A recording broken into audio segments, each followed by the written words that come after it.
Okay, everybody, here's a video about glaciers. So in the lecture video, we talked about two different types of glaciers. Here we could see a satellite image. We could see the curvature of Earth's surface. Back when we did weather, we talked about different types of satellite images, and the fact that space is black indicates this is a visible image. This is just a picture. But anyway, here we can see a continental glacier. We talked about continental glaciers covering huge amounts of area. These glaciers are due to latitude and just the fact that it gets colder at the poles. And with either type of glacier, continental or valley or alpine glacier, valley and alpine being the same thing, these glaciers form from the compaction of snow. So we have snow accumulating, and the weight of the snow compacts the snow further down and eventually transforms it into ice. Kind of similar to the way sedimentary rock forms, but a little bit different. We're not talking about water, liquid water, freezing usually.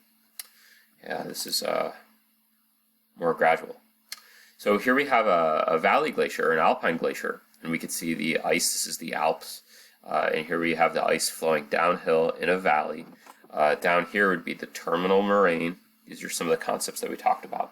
So we have continental glaciers, we have valley glaciers, or alpine glaciers are the same thing as a valley glacier. So we have the ice gradually flowing downhill because of gravity. Again, this is slow. If you were standing on the glacier, you wouldn't sense any movement.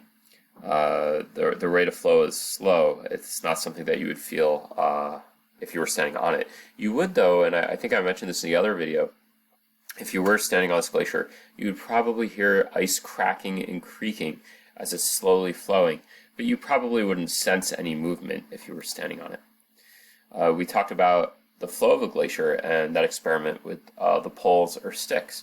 And if we put a series of sticks across a glacier, because the glacier is flowing downhill, those sticks are going to move, but they move unevenly, and the stick that would move the furthest is going to be in the center, indicating that the center of the glacier moves the fastest, and the edges, the sides of the glacier, are slower due to frictional forces with the ground. In the center of the glacier, we have the highest rate of speed. If we were to look at a glacier from a side view, we would see the ice moves the slowest at the bottom, and then the ice moves faster toward the top of the glacier, again due to friction.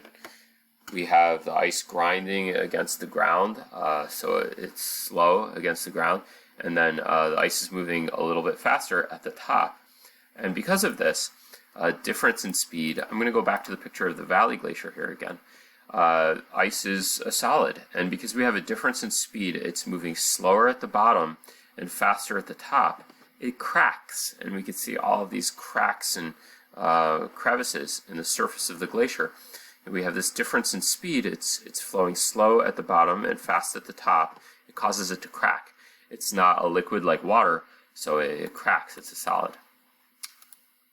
Here's a picture of two valley glaciers or alpine glaciers coming together.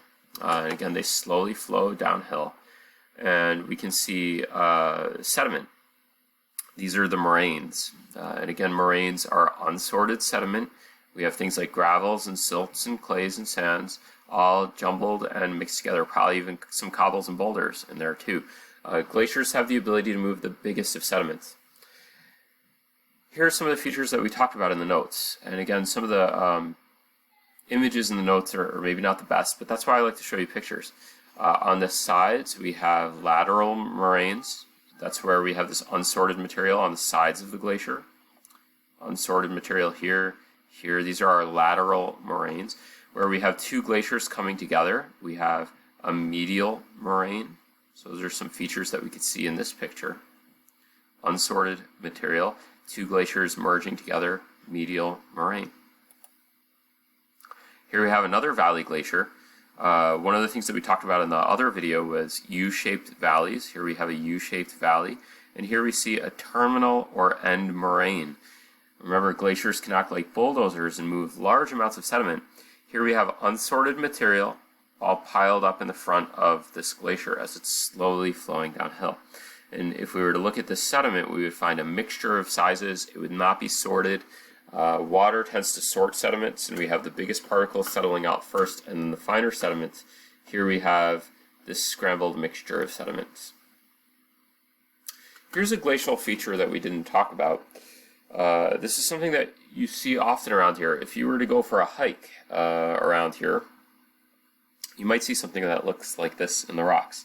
And if we look at the rocks, especially large rocks or bedrock, we might see these curved little lines. These curved little lines are something called chatter marks. And chatter marks give us an indication of where the glacier was.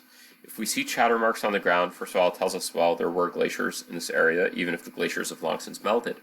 So we can see chatter marks here in New York, even though the glaciers melted thousands of years ago. We see these curved lines. And essentially what happened was the glacier was carrying a large rock, a boulder, and basically banging it along the ground as it went. And as that large boulder was banging against the ground, it chipped these kind of curved shaped bits of rock out. So this is something called chatter marks, and they also tell us or give us a sense of direction. If we see these chatter marks, it indicates, well, the glacier had to have been going north to south, if we pretend that the top of the page was up, or south to north. It tells us direction. The glacier could not have been going east to west, so it dragged the rock this way. So this gives us an idea of direction. Here we have another valley glacier, again U-shaped depressions, right? U-shaped valleys. Glaciers also have the ability to move, again, really big sediments, boulders. Something that we see around here, because this area was glacial thousands of years ago, are what are called glacial erratics. Erratic means out of the ordinary. If someone's behavior is erratic, it means they're not behaving normally. They're doing something strange. And the idea with the glacial erratic is that we find these large boulders in places we wouldn't expect to find large boulders, like in the middle of the forest. How did this big boulder just get here? Well, it was probably carried here by a glacier thousands of years ago. So when we find these large boulders out of place, they were probably transported by glaciers. One place that might come to mind is the CVS parking lot. The parking lot of CVS is a large boulder. I'm honestly not sure if that's a glacial erratic or not. It could be. It also could be moved by an excavator or a backhoe or some large machine due to construction. But it's quite possible it's a glacial erratic. I never actually got out of the car and walked out to it to take a close look at it, but it might be. But anyway, this is something that you might see in the area. Glacial erratics, these big boulders that have been dropped by glaciers. As the ice melted, the boulders tumble out, land on the ground in a place where there are no other big boulders. We call those glacial erratics. Here's a glacial landscape, and something else that is really interesting is this bright blue color to the lake. That's probably very striking. When we give little kids crayons or markers and ask them to draw water, they usually pick the color blue. But if you really think about it, water usually isn't blue. It's usually gray or black or clear. But in this instance, it really is truly blue.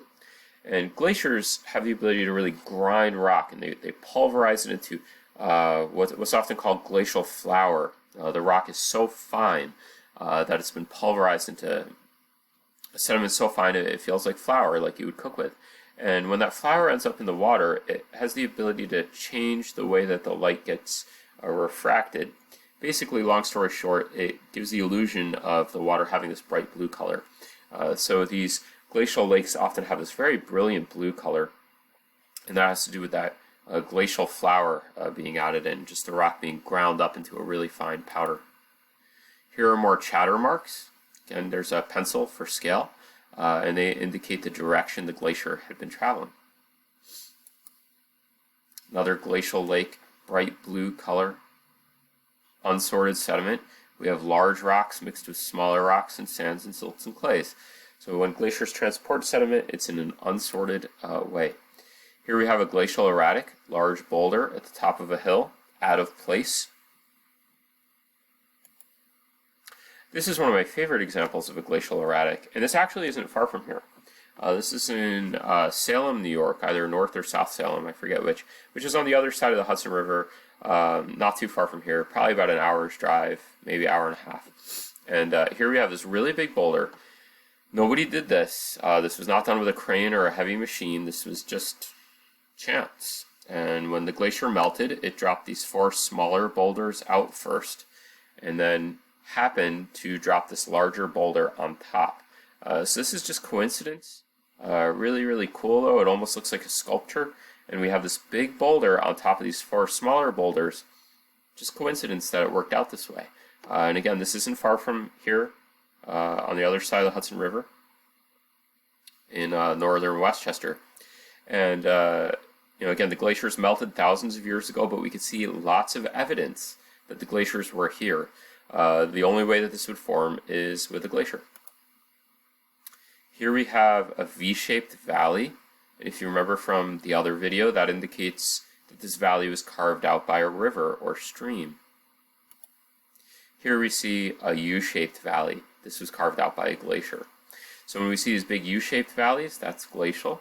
When we see V-shaped valleys, that would be due to stream erosion, but this is due to glacier erosion.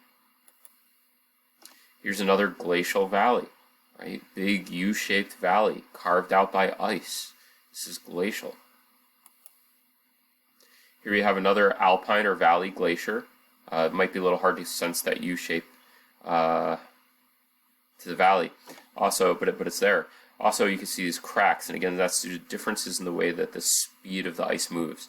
Ice moves slower at the bottom due to friction, faster at the surface, causes it to start to crack and break as it's flowing downhill. Here are some of these cracks, and it makes traveling on a glacier actually quite dangerous because sometimes people fall into these cracks and get trapped there. And sometimes you get a thin covering of snow over these cracks, so you can't even see that they're there, and then you could fall through. So you have to be very careful if you ever travel on a glacier. Here's a person to give this a sense of scale. And if you didn't know better, you could walk over this piece of snow and not realize that this could drop maybe 200 feet, 150 feet down, and you could get wedged in there. People get killed that way. Here's another glacial feature. Again, large U-shaped valleys. Might be a little hard to see in this picture. Unsorted sediment. And we end up with these really dramatic mountaintops, spires, and things like that. Again, these giant cracks due to the differences in speed of flow. As that glacier flows slowly downhill, and again, you're not going to see the flow. If you're standing on these rocks, you're not going to see the ice move. Ice moves gradually over time.